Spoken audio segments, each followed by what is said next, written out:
یہ ہمارا رزق ہے جو کبھی ختم نہیں ہوگا۔ یہ نعمتیں تو فرما برداروں کے لیے ہیں اور سرکشوں کے لیے برا ٹھکانہ ہے، یعنی دوزخ جس میں وہ داخل ہوں گے، اور وہ بری آرام گاہ ہے۔ اے اللہ، ہم سب کو بھی ایسا رزق عطا فرمانا جو کبھی ختم نہ ہو، اور روز محشر ہم سب کو آتش جہنم سے بچانا، آمین۔ یہ کھولتا ہوا گرم پانی اور پیپ ہے، اب اس کے مزے چکھیں، اور اسی طرح کے اور بہت سے عذاب ہوں گے۔ یہ ایک فوج ہے جو تمہارے ساتھ گھستی چلی آ رہی ہے، ان کو خوش آمدید نہ کہا جائے، یہ دوزخ میں جانے والے ہیں۔ کہیں گے بلکہ تم ہی کو خوش آمدید نہ کہا جائے، تم ہی تو یہ بلا ہمارے سامنے لائے ہو، سو یہ برا ٹھکانہ ہے۔ وہ کہیں گے اے پروردگار، جو اس کو ہمارے سامنے لایا ہے اس کو دوزخ میں دگنا عذاب دے، اور کہیں گے کیا سبب ہے کہ یہاں ہم ان لوگوں کو نہیں دیکھتے جن کو ہم بروں میں شمار کرتے تھے؟ کیا ہم نے ان سے ٹھٹھا کیا ہے یا ہماری آنکھیں ان کی طرف سے پھر گئی ہیں؟ بے شک یہ اہل دوزخ کا جھگڑنا برحق ہے۔ کہہ دو کہ میں تو صرف خبردار کرنے والا ہوں، اور اللہ اکیلے اور غالب کے سوا کوئی معبود نہیں، جو آسمانوں اور زمین اور جو مخلوق ان میں ہے سب کا مالک ہے، غالب ہے، بخشنے والا۔ کہہ دو کہ یہ ایک بڑی ہولناک چیز کی خبر ہے جس کو تم دھیان میں نہیں لاتے۔ مجھ کو اوپر کی مجلس والوں کا جب وہ جھگڑتے تھے کچھ بھی علم نہ تھا، میری طرف تو یہی وحی کی جاتی ہے کہ میں کھلم کھلا خبردار کرنے والا ہوں۔ جب تمہارے پروردگار نے فرشتوں سے کہا کہ میں مٹی سے انسان بنانے والا ہوں، جب میں اس کو درست کر لوں اور اس میں اپنی روح پھونک دوں تو اس کے آگے سجدے میں گر پڑنا، سو تمام فرشتوں نے سجدہ کیا مگر ابلیس کہ وہ اکڑ بیٹھا اور کافروں میں ہو گیا۔ اللہ نے فرمایا کہ اے ابلیس، جس شخص کو میں نے اپنے ہاتھوں سے بنایا اس کے آگے سجدہ کرنے سے تجھے کس چیز نے منع کیا؟ کیا تو غرور میں آ گیا یا اونچے درجے والوں میں تھا؟ بولا کہ میں اس سے بہتر ہوں کہ تو نے مجھ کو آگ سے پیدا کیا اور اسے مٹی سے بنایا۔ فرمایا بس یہاں سے نکل جا، تو مردود ہے اور تجھ پر قیامت کے دن تک میری لعنت پڑتی رہے گی۔ کہنے لگا کہ میرے پروردگار، اچھا تو مجھے اس روز تک کہ لوگ اٹھائے جائیں مہلت دے۔ فرمایا کہ تجھ کو مہلت دی جاتی ہے اس روز تک جس کا وقت مقرر ہے۔ کہنے لگا کہ مجھے تیری عزت کی قسم میں ان سب کو بہکاتا رہوں گا سوائے ان کے جو تیرے چنے ہوئے بندے ہیں۔ فرمایا ٹھیک ہے، اور میں ٹھیک ہی کہتا ہوں، اور میں تجھ سے اور جو ان میں سے تیری پیروی کریں گے سب سے جہنم کو بھر دوں گا۔ اے پیغمبر کہہ دو کہ میں تم سے اس کا صلہ نہیں مانگتا اور نہ میں بناوٹ کرنے والوں میں ہوں۔ یہ قرآن تو اہل عالم کے لیے نصیحت ہے، اور تم کو اس کا حال کچھ وقت کے بعد معلوم ہو جائے گا۔ سورہ زمر۔ شروع اللہ کا نام لے کر جو بڑا مہربان نہایت رحم والا ہے۔ اس کتاب کا اتارا جانا اللہ کی طرف سے ہے جو غالب ہے، حکمت والا ہے۔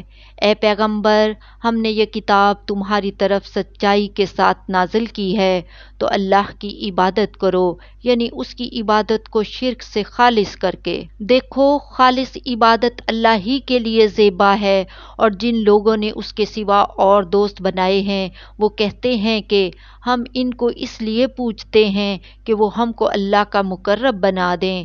تو جن باتوں میں یہ اختلاف کرتے ہیں اللہ ان میں ان کا فیصلہ کر دے گا۔ بے شک اللہ اس شخص کو جو جھوٹا ناشکرا ہے ہدایت نہیں دیتا۔ اگر اللہ کسی کو اپنا بیٹا بنانا چاہتا تو اپنی مخلوق میں سے جس کو چاہتا منتخب کر لیتا، وہ پاک ہے، وہی ہے اللہ جو اکیلا ہے، بڑا زبردست ہے۔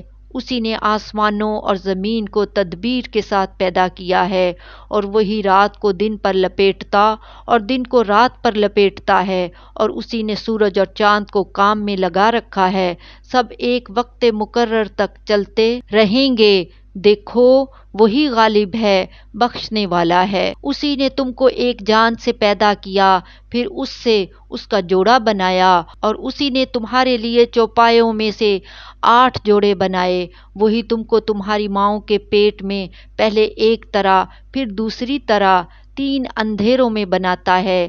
یہی اللہ تمہارا پروردگار ہے، اسی کی بادشاہی ہے، اس کے سوا کوئی معبود نہیں۔ پھر تم کہاں بہکے جاتے ہو؟ اگر ناشکری کرو گے تو اللہ تم سے بے نیاز ہے، اور وہ اپنے بندوں سے ناشکری پسند نہیں کرتا، اور اگر شکر کرو گے تو وہ اس کو تمہارے لیے پسند کرتا ہے، اور کوئی بوجھ اٹھانے والا دوسرے کا بوجھ نہیں اٹھائے گا۔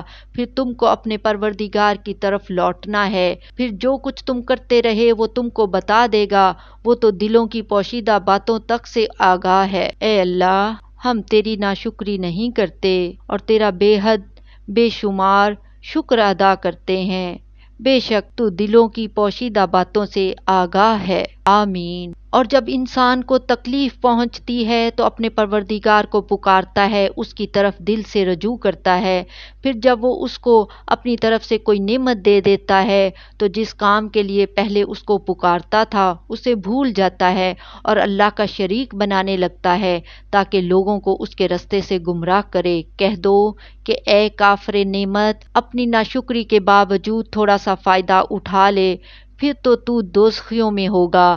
بھلا مشرک اچھا ہے یا وہ جو رات کے مختلف اوقات میں زمین پر پیشانی رکھ کر اور کھڑے ہو کر عبادت کرتا اور آخرت سے ڈرتا اور اپنے پروردگار کی رحمت کی امید رکھتا ہے۔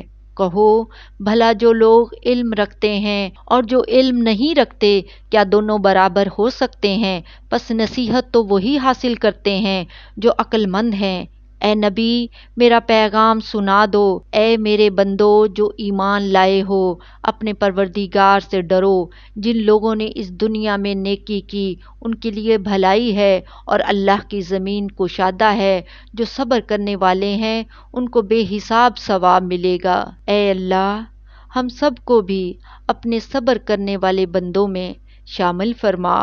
آمین۔ کہہ دو کہ مجھ سے ارشاد ہوا ہے کہ اللہ کی عبادت کو خالص کر کے اسی کی بندگی کروں، اور یہ بھی ارشاد ہوا ہے کہ سب سے پہلے میں فرما بردار بن جاؤں۔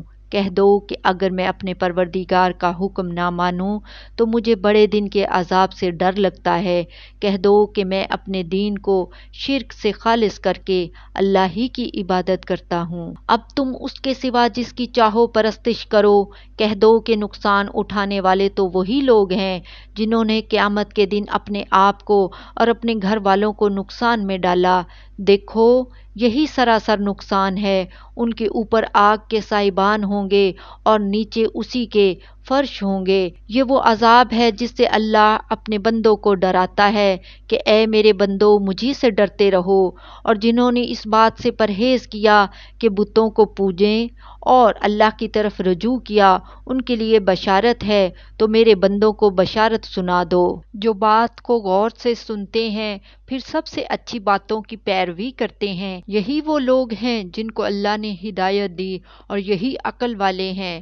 بھلا جس شخص پر عذاب کا حکم صادر ہو چکا ہو تو کیا تم اسے جو دوزخ میں پڑا ہو نکال سکتے ہو؟ لیکن جو لوگ اپنے پروردگار سے ڈرتے ہیں ان کے لیے اونچے اونچے محل ہیں جن کے اوپر بالاخانے بنے ہوئے ہیں، اور ان کے نیچے نہریں بہہ رہی ہیں۔ یہ اللہ کا وعدہ ہے، اللہ وعدے کے خلاف نہیں کرتا۔ کیا تم نے نہیں دیکھا کہ اللہ آسمان سے پانی نازل کرتا ہے، پھر اس کو زمین میں چشمے بنا کر جاری کرتا، پھر اس سے کھیتی اگاتا ہے جس کے طرح طرح کے رنگ ہوتے ہیں، پھر وہ تیار ہو جاتی ہے، بس تم اس کو دیکھتے ہو کہ زرد ہو گئی ہے، پھر اسے چورا چورا کر دیتا ہے۔ بے شک اس میں عقل والوں کے لیے نصیحت ہے۔ بھلا جس شخص کا سینہ اللہ نے اسلام کے لیے کھول دیا ہو سو وہ اپنے پروردگار کی طرف سے روشنی پر ہو، تو کیا وہ سخت دل کافر کی طرح ہو سکتا ہے؟ بس ان پر افسوس ہے جن کے دل اللہ کی یاد سے غافل اور سخت ہو رہے ہیں، اور یہی لوگ سراسر گمراہی میں ہیں۔ اللہ نے نہایت اچھی باتیں نازل فرمائی ہیں، یعنی کتاب جس کی آیتیں باہم ملتی جلتی ہیں، اور دہرائی جاتی ہیں۔ جو لوگ اپنے پروردگار سے ڈرتے ہیں ان کے بدن کے رونگٹے اسے سن کر کھڑے ہو جاتے ہیں، پھر ان کی کھالیں نرم ہو جاتی ہیں اور دل بھی نرم ہو کر اللہ کی یاد کی طرف متوجہ ہو جاتے ہیں۔ یہی اللہ کی ہدایت ہے، وہ اس سے جس کو چاہتا ہے ہدایت دیتا ہے، اور جس کو اللہ گمراہ رہنے دے اس کو کوئی ہدایت دینے والا نہیں۔ بھلا جو شخص قیامت کے دن اپنے چہرے پر برے عذاب کو روکتا ہو، کیا وہ ویسا ہو سکتا ہے جو چین میں ہو، اور ظالموں سے کہا جائے گا کہ جو کچھ تم کرتے رہے تھے اب اس کے مزے چکھو۔ جو لوگ ان سے پہلے تھے انہوں نے بھی تکذیب کی تھی تو ان پر عذاب ایسی جگہ سے آ گیا کہ ان کو خبر ہی نہ تھی، پھر ان کو اللہ نے دنیا کی زندگی میں رسوائی کا مزہ چکھا دیا، اور آخرت کا عذاب تو بہت ہی بڑا ہے۔ کاش یہ سمجھ رکھتے۔ اور ہم نے لوگوں کے سمجھانے کے لیے اس قرآن میں ہر طرح کی مثالیں بیان کی ہیں تاکہ وہ نصیحت حاصل کریں۔ یہ قرآن عربی ہے جس میں کوئی عیب اور اختلاف نہیں، تاکہ وہ ڈر مانے۔ اللہ ایک مثال بیان کرتا ہے کہ ایک شخص ہے جس میں کئی آدمی شریک ہیں مختلف مزاج کے، اور ایک آدمی پورے کا پورا ایک شخص کا غلام ہے، بھلا دونوں کی حالت برابر ہے؟ نہیں، الحمدللہ، مگر یہ اکثر لوگ نہیں جانتے۔ اے پیغمبر، تم بھی مرنے والے ہو اور یہ بھی مرنے والے ہیں، پھر تم سب قیامت کے دن اپنے پروردگار کے سامنے جھگڑو گے۔